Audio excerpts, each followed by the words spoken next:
Kahibalo ka unsay pinakadelikado after a burn? Infection. Silver sulfadizine mao ni ang among gamit.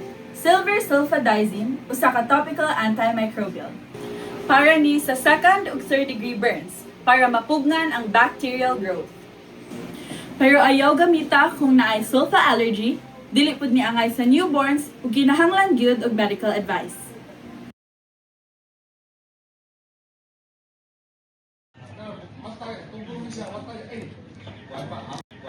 Pag napasok, huwag mahihiyang magtanong. Pag napaso ay aray, pag napaso ay aray, sa silver sulfodiazide ang ating karamay. Dahil gusto namin na gumaling kayo.